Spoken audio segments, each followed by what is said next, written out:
Welcome to Journaling with Nature, the podcast for those who want to turn curiosity into wonder, a pencil sketch into a rabbit hole of discovery, a moment of stillness into a life full of joy. I'm your host, Bethan Burton. Let's open the pages of our nature journals and explore this world together. Hello, this is episode 84. I'm so happy to bring you today's conversation with nature artist Eriko Kobayashi. Eriko is the founder of Japan Nature Journal Club and is bringing nature journaling to Japan through her workshops, Nature Journal Online School, and her contribution to the translation of the Law's Guide to Nature Drawing and Journaling into Japanese. Some time ago, Eriko, who's in Japan, Melinda Nakagawa, who is in California in the USA, and me here on the east coast of Australia, realized that we all share an ocean, the Pacific Ocean. So we created the Pan-Pacific Nature Journaling Sessions, where we get together a few times a year on Zoom, along with others from across our region, to share our own nearby nature and see the nature in other countries. It's been a wonderful thing to learn with others in different regions and to get to know nature in Japan as well as in USA and closer to home. Eriko is such an inspiration to nature journalers in Japan as well as all around the world. In our conversation, Eriko talks about her connection with nature, becoming a wildlife artist, and then finding nature journaling through the work of Clare Walker Leslie. The interview is a gentle unfolding of Eriko's story. Let's listen.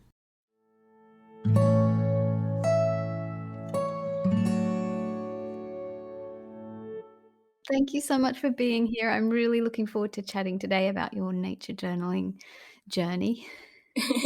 Thank you. I'm honored to be here today. I always begin by asking about early nature experiences, and I wonder if nature has been part of your life since your childhood or if it's something that you came to later on. I grew up in a residential area in Kanagawa Prefecture, next to Tokyo. There are many natural places to play, such as rice paddies and vegetable fields, thickets, and vegan lots around there.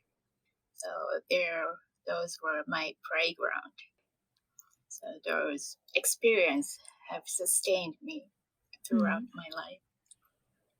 But sadly, the all places where I used to play have been developed into residential area and commercial areas. So, but I still remember the frog chorus. I hear those places were still rice paddies. Since I was little, my parents have been growing vegetables in their garden. They still do. Every season, various insects come to the garden.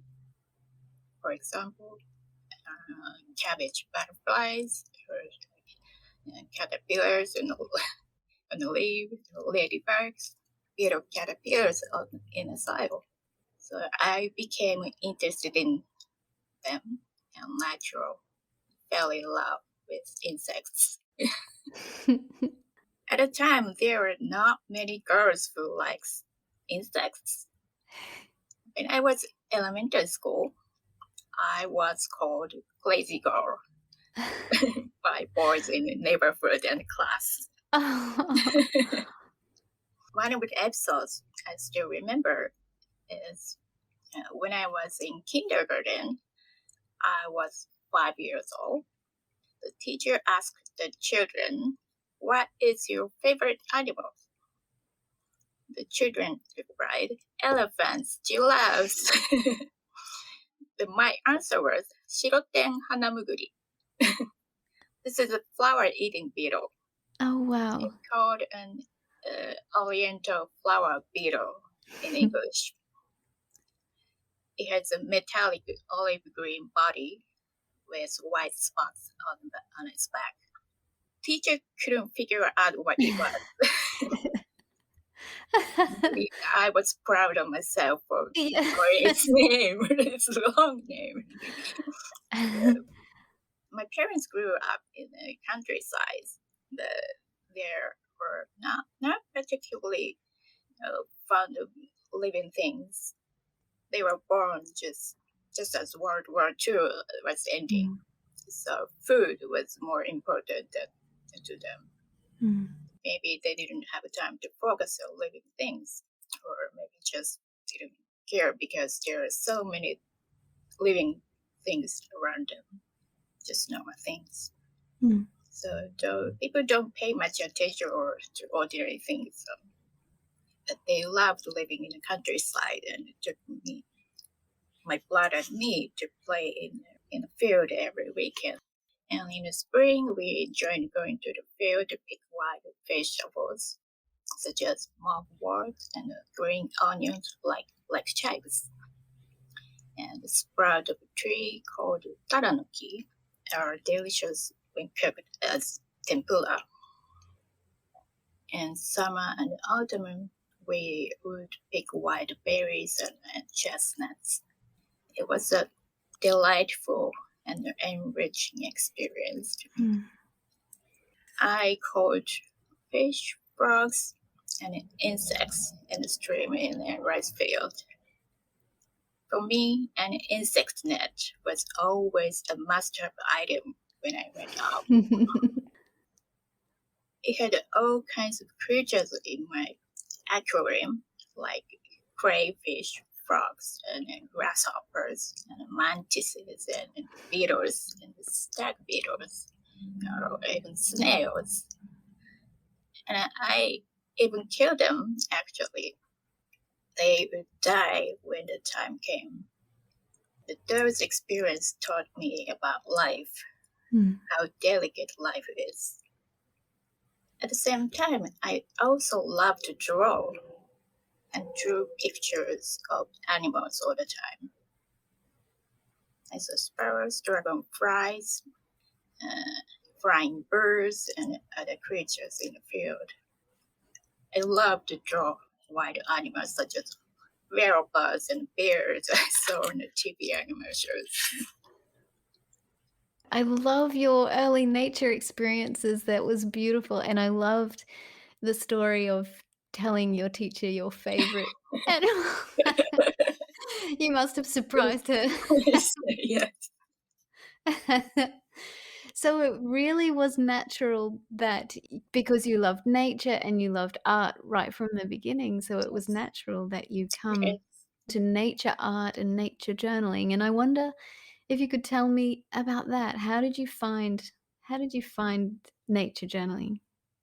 So I've been doing similar thing with nature journaling throughout my life.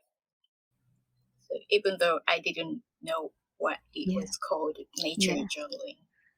So I can't tell when exactly my journey began. I've been drawing since I was little, except when my parents encouraged me to go to a junior college for arts. At art college, I majored oil painting, but I lost interest in painting when my professor pointed out that the animals were not suitable subject for painting. Oh, no. So I decided I wanted to work with animals directly. Then I found an animal technical school, vocational school. Went there for 1 year, and I chose to take a class for wildlife. I chose the wildlife class because it had a nature art class. The instructor gave me advices on how to improve my drawings every week. And eventually, the instructor introduced me to a publishing company that published nature books. That was the beginning of my career as an illustrator. And the instructor taught me to do a lot of field sketching. At the same time, in 1993, an exhibition by Canadian wildlife artist Robert Bateman was held in Tokyo. It was there I learned about the wildlife art Yeah, this was what I was looking for. Mm-hmm. I knew I wanted to be a wildlife artist. And in fact, I did. It was hard to make a living just working as an artist, so I had a part-time job and I Mm-hmm. worked as an artist. The Bateman did a lot of field sketches, so I was very influenced by that, and as well as his painting. I used to sketch every day. I wanted to learn from other artists in the world, so I collected books with their field sketching. And in 2007, I found a book written by Clare Walker Leslie titled Keeping a Nature Journal. That was my first introduction to the term nature journal. Reading books in English takes a lot of time for me. I didn't understand everything in her book right away. But her pictures in the book helped me a lot to understand what nature journal is about. When I found Japanese words like shinrin-yoku and haiku in her book, I realized that this book was different from other art books.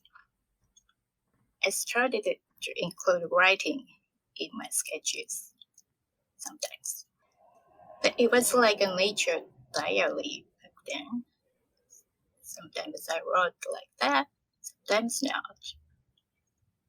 I didn't really know the difference between field sketching and nature diary.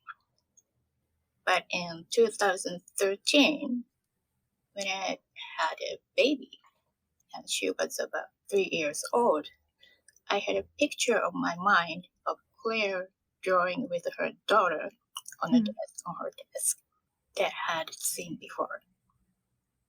Okay, I want to do this with her, Mm. and that became my vision for the future. Up until then, I had seen journaling in my own style.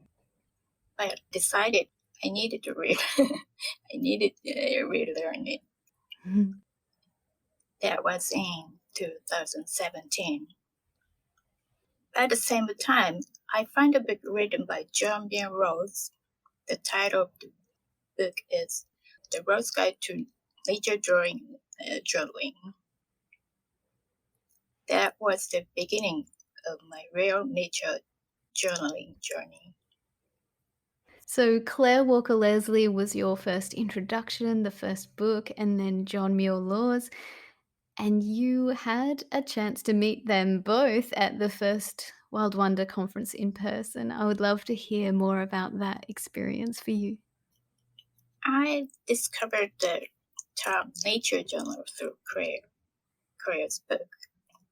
When I started my nature journal club in 2018, I decided to teach nature journaling for my work. Then I knew I needed to tell Claire what I was doing, and I asked her to her permission to use the term nature journaling because she developed nature journaling. So I sent her email through her website, and about a week later, she replied. As it turned out, she was very happy for me to teach nature journaling, and I was very relieved to hear her words because I felt I was kind of stealing her ideas. And that was in March of 2019. At that time, I never thought I would actually meet her. 2 months later, I heard that the first nature journaling conference was going to be held in September. It was to be held in Monterey, California. A lifelong friend of mine lived there, so I visited many times there, staying there for maybe a year in total. So it is a familiar town to me. So then I found out that there would be a class with Claire at the conference. I had no reason to attend. My daughter was almost 6 at the time. My family friend of mine took care of her for a week while I was away. I told Claire I'd be attending the conference. There are many classes to choose from at the conference, but I chose 3 of all Claire's classes. In the first class, as soon as Claire walked into the classroom, she spotted me and immediately ran over to me and gave me a hug. Oh. So as soon as she made my eye contact with me, she knew it was me. There were only a few Oriental in the classroom, but there are others. So it was amazing. She recognized me at first sight. Since then, we had exchanged emails occasionally. Having an opportunity to learn nature journaling directly from her was just a miracle and precious experience for me. I'm grateful for all the connections. After meeting with her, I clearly understood that I could relate to her Oriental views of nature as a Japanese. It also made me want to learn more about my own cultures. In Japan, there's a concept called Yaoyorozu no Kami, which means 8 million gods. The belief that all life in the universe has a spirit of its own. Even water, rocks, and soil have a soul. In the old days, in some parts of Japan, people built towers to worship for the lives of the crops and the trees they took for their food and homes, and graves of plants or vegetables. I learned this recently from a documentary movie director. Korea thinks all the culture and seasonal festivals are important to learn how to appreciate nature. There is a message in there that tells us how to live with nature in a sustainable way. There are many beautiful cultures in Japan that lives with nature, but they were rarely taught in school, and unfortunately, we don't have many opportunity to learn about them. So through my encounter with Claire, I realized how beautiful the ancient teachings and thoughts of living with nature are in my own country. It is very interesting to learn about them, and I feel that we need to remember them now, and I want to learn them and pass them on to children and people in other countries. I love that story. I love when you said that you made eye contact with Claire and she ran over and gave you a hug, and that her work has been able to hold up a mirror so that you can see how beautiful Japanese thinking and Japanese culture really is in context of connecting with nature. That's a beautiful story.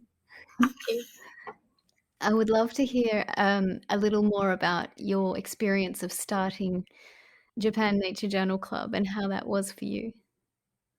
I never ever thought I would be leading a community or teaching something to people in my life. Why did I decided to start a club? It was for my daughter. When I found John Mialo's website, I looked for a nature journal club or a sort of community in Japan at first. I couldn't find any. And his website said, if you don't find a club near you, just start one.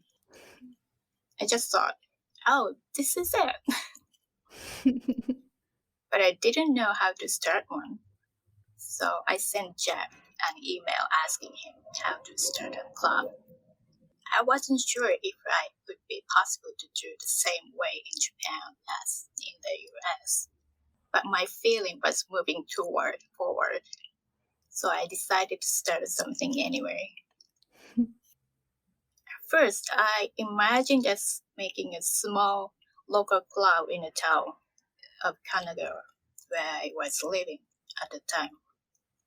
When I was thinking about the name of the club, I thought that if it was the name of a town, people might think that only the residents of the town could join the club.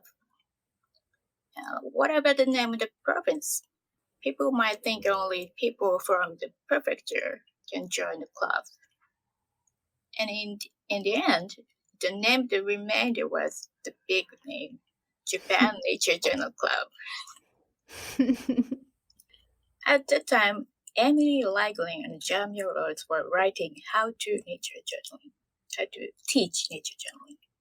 And Emily contacted me about including my journal in the book. We exchanged emails, so I asked Emily her opinion about the name of the club. And she said, I think it's great that a big name can bring a lot of people together. That's how the Japan Nature Journal Club was started. However, no one had ever heard of Nature Journal. When I had a work meeting with the product manager of the Wide World Society of Japan, I told him about nature journaling. At the time, I was working an illustrator for their original New Year's postcard. They also gave me the opportunity to give my first nature journaling workshop in the Wide World Society of Japan office in Tokyo in that fall. Through that connection, I was able to have nature journal class at the nature education seminar that is held in Tokyo in February 2019. But for activity as a local club, I had held monthly field trips at the nature park nearby, but I had struggled to get participants.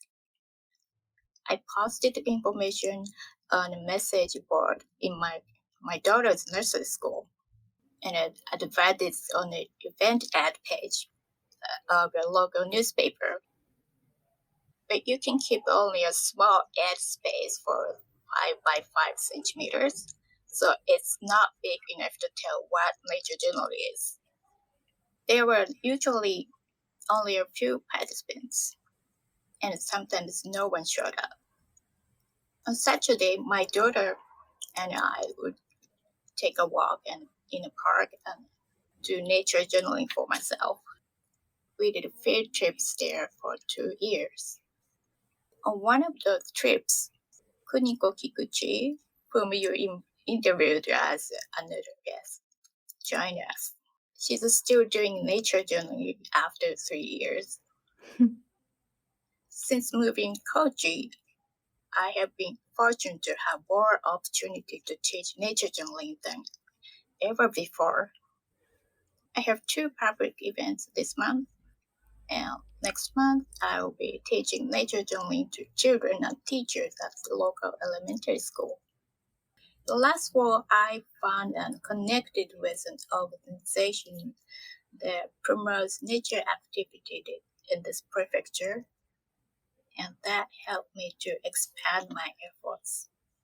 They say they are always looking for something new, so they are really happy to know about nature journaling here.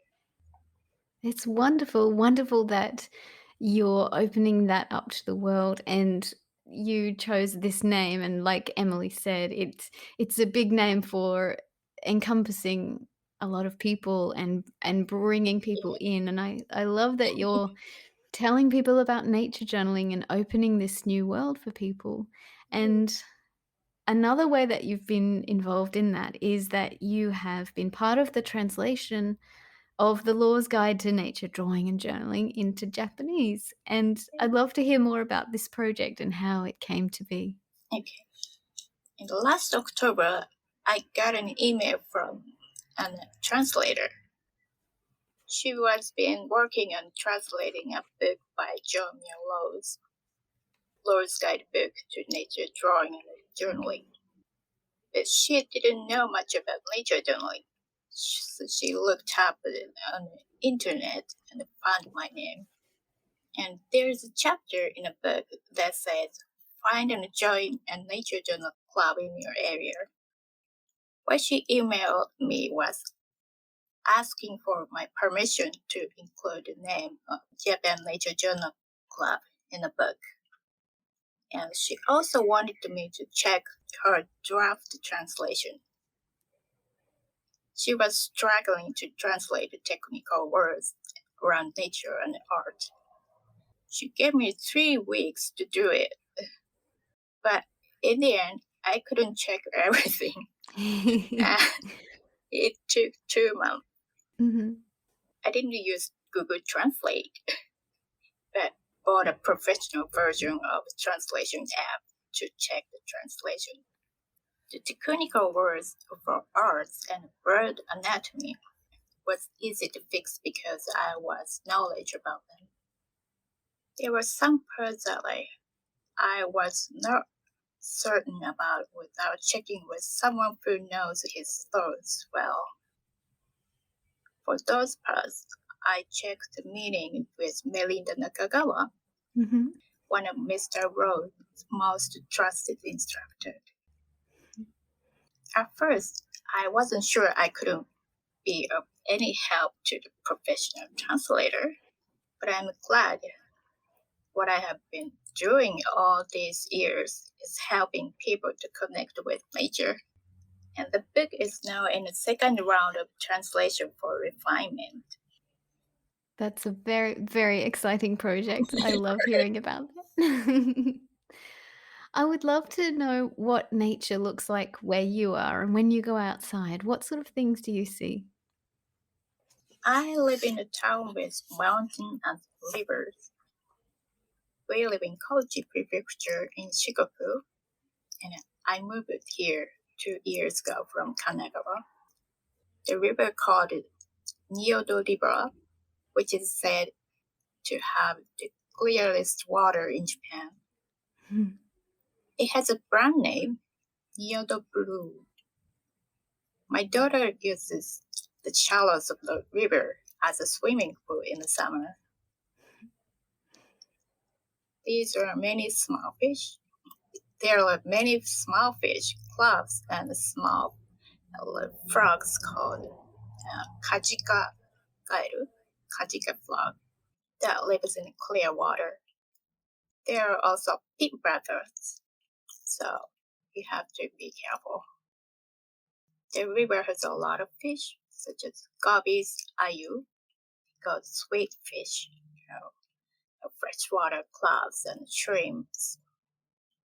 The first summer we moved here, my daughter and I found tadpoles in the shallow of the river and that I had never seen before. And I couldn't figure out what kind of frog tadpoles they were. We caught some of them and observed them in their aquarium until they grow into frogs.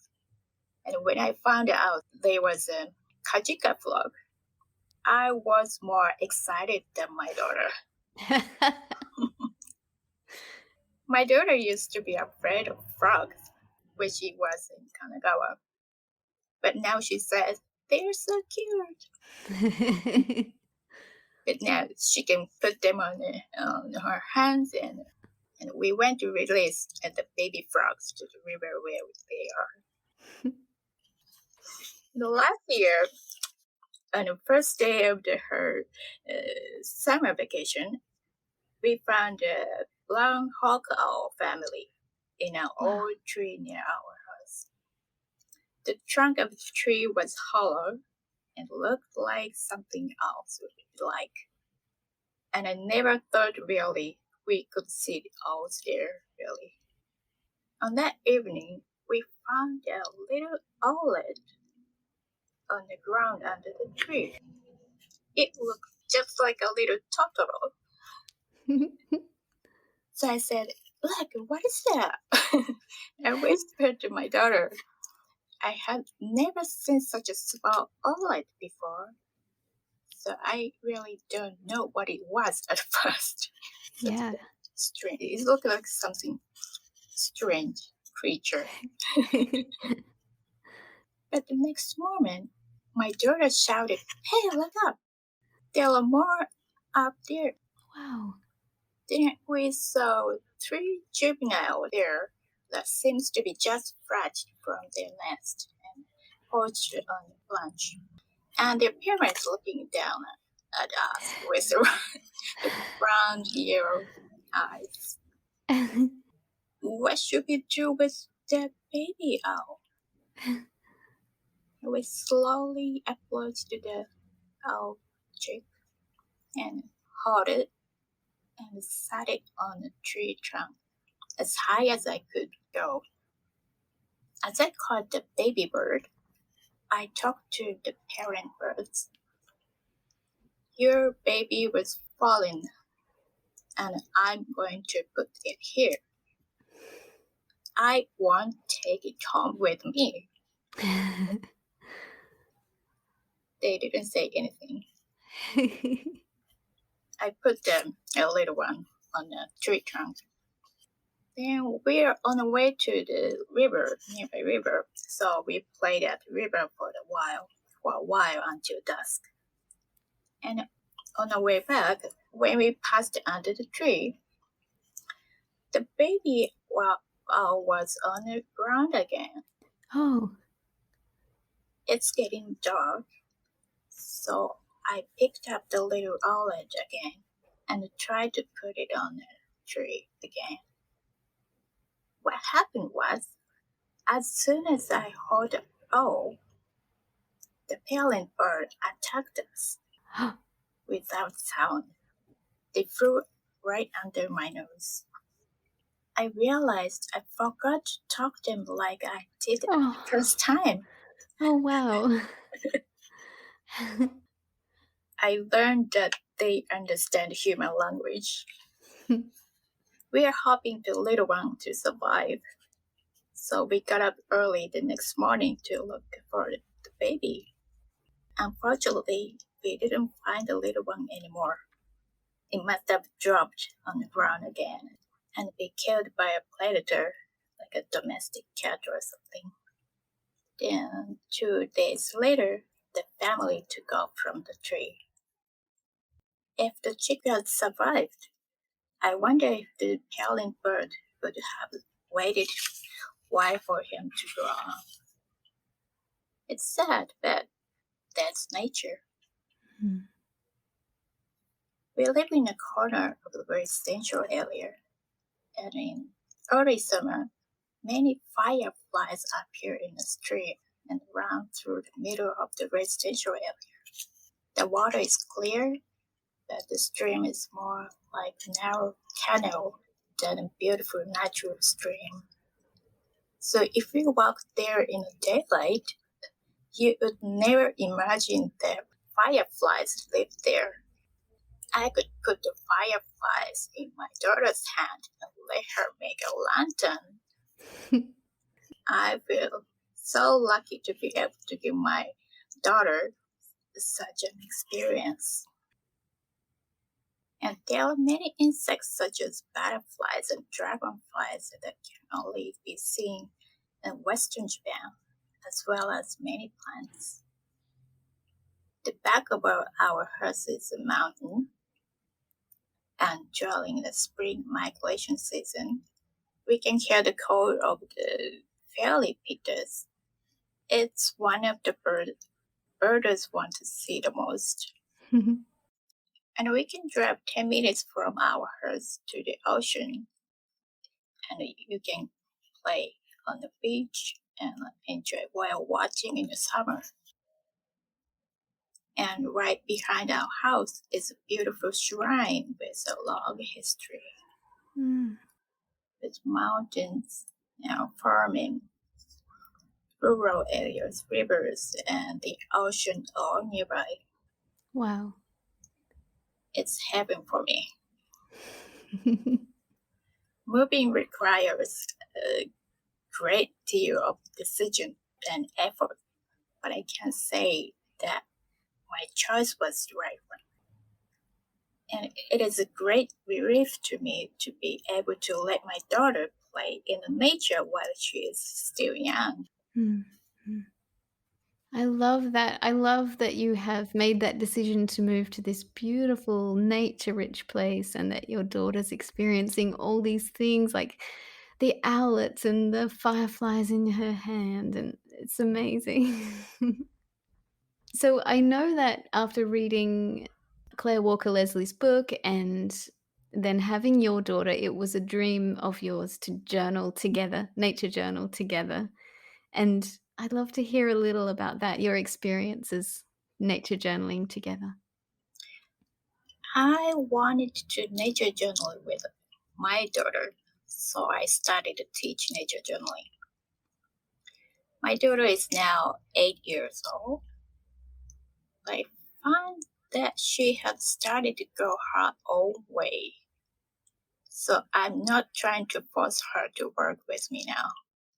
Her curiosity goes to a lot of things, and it changes all the time. And she seems to prefer creating something you can touch rather than drawing.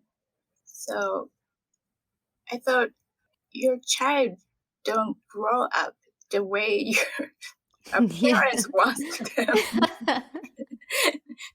them to. When she was little, she always wanted to draw with me in my journal.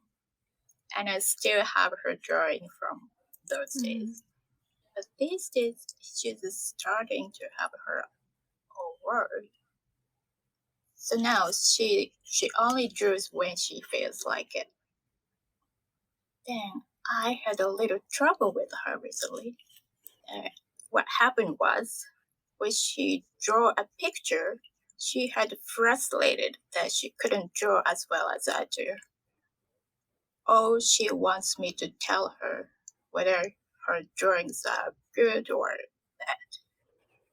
I didn't know what to do with it. But I kept telling her that I liked your drawings. Then I told her how many times I'd drawn before. And Yes. sometimes I talked about what a good drawing you think is. I think that children may not always have a recording in a book.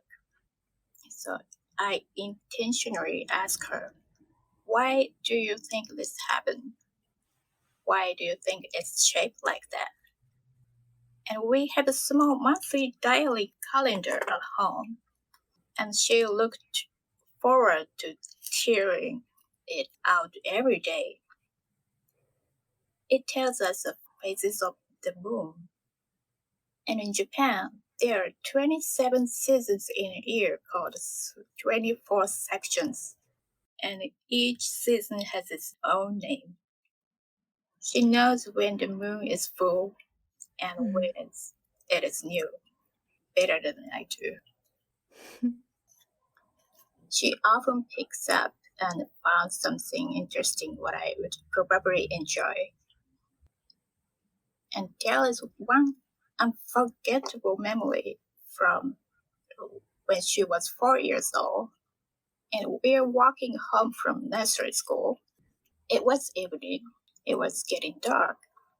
We came to a path and looked like the tunnel with the tall trees.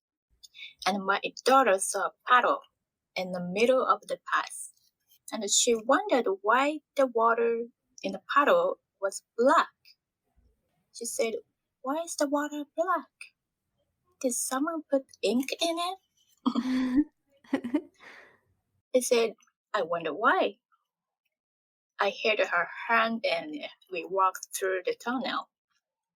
It only took us a few minutes to go through. And we got up the tunnel. She said, "Oh, because it's dark." Oh, wow.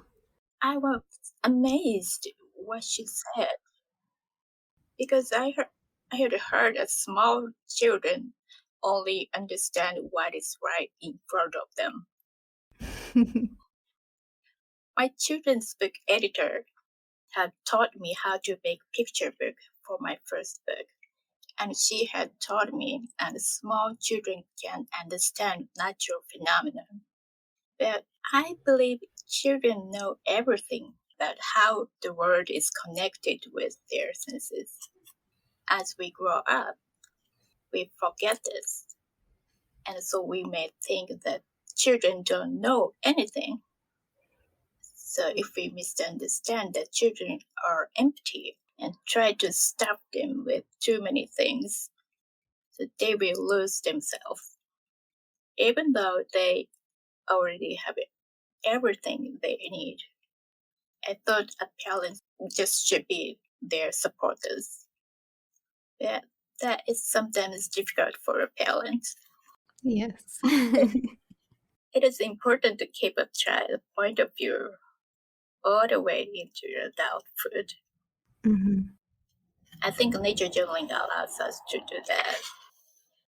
I love that she is understanding so much more. Children Yes. understand so much more than we give them credit for. And what you said about maintaining a child's view into adulthood is so important, and that's exactly what nature journaling does for us. So I'm wondering, when you go out to nature journal, what you'd like to take with you. What are your favorite journaling materials? Okay, I can't decide on my one of my favorite tool that I use for a long time. I always want to try different tools. When I teach nature journaling, I am sometimes asked by students what tools I recommend. So I can tell them there are many different types of tools, and I can tell them the characteristic of each one. So that's a good excuse to try different tools. I use mechanical pencil and sometimes fountain pens, and sometimes it's a ballpoint pen. I use what I want to use the day. And for the color, I like watercolor basically, and I also like colored pencil and have a lot of colors at home. If I can't wait for the watercolors to dry, I use colored pencils. And I use many kind of sketchbooks. But recently, for outdoor use, I have been using a sketchbook called Art Creation by Tollins. This is a watercolor sketchbook with not so thick paper, 13 by 21 centimeters. And I also have a journal for home use. And I've been using Odyssey travel sketchbook by Later Art Supply for the past 2 years.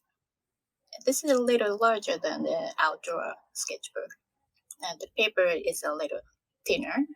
And like that, the paper is not pure white, a little yellower. Mhm. So it's fun to explore different tools. I'm always so curious about someone else is using and try them. Yeah, I agree. I love testing new things, but I do always go back to watercolor. I feel like it's my comfortable, happy Hmm. medium to use. I'm interested to know how if you've noticed any changes in your nature journaling over time.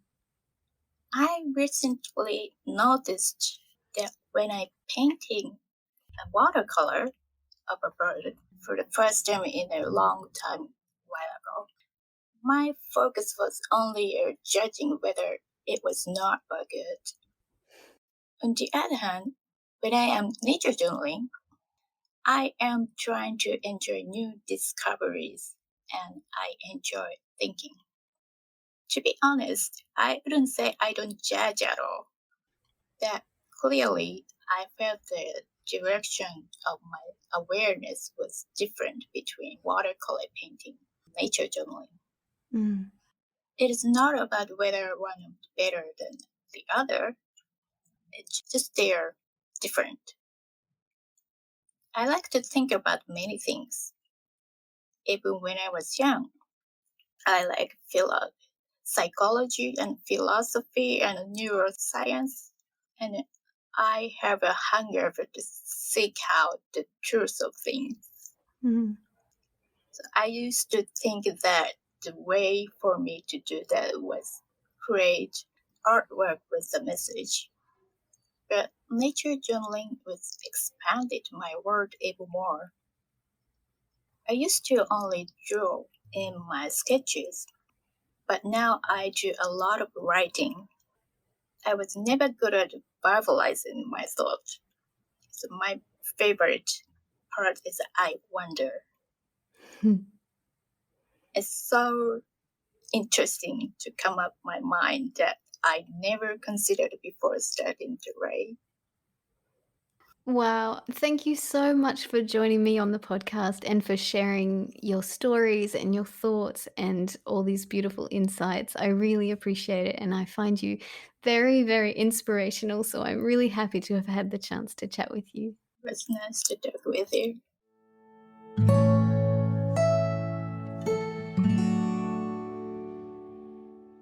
I hope you enjoyed this conversation with Eriko. There were so many touching moments in her story. I found it really moving how Eriko described her first in-person encounter with Clare Walker Leslie, and how, through Clare's conviction that all cultural festivals are important because they help us connect with and understand nature, Eriko was able to know more about her own culture and the way that people in Japan connect with nature through ritual and celebration.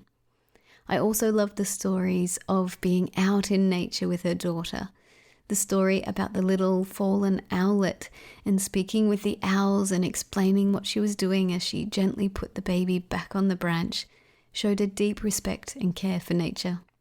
I also agree with Eriko 100% about the importance of keeping a child's point of view all the way into adulthood and how nature journaling can help us do this, as well as the importance of not underestimating children and their ability to know and understand what's around them. Please follow the links in the show notes to learn more about Eriko and to see her nature journal pages. There's also a link to a wonderful video that Eriko created for International Nature Journaling Week, answering the question, what does nature journaling mean to you? Thank you so much for listening. See you next week.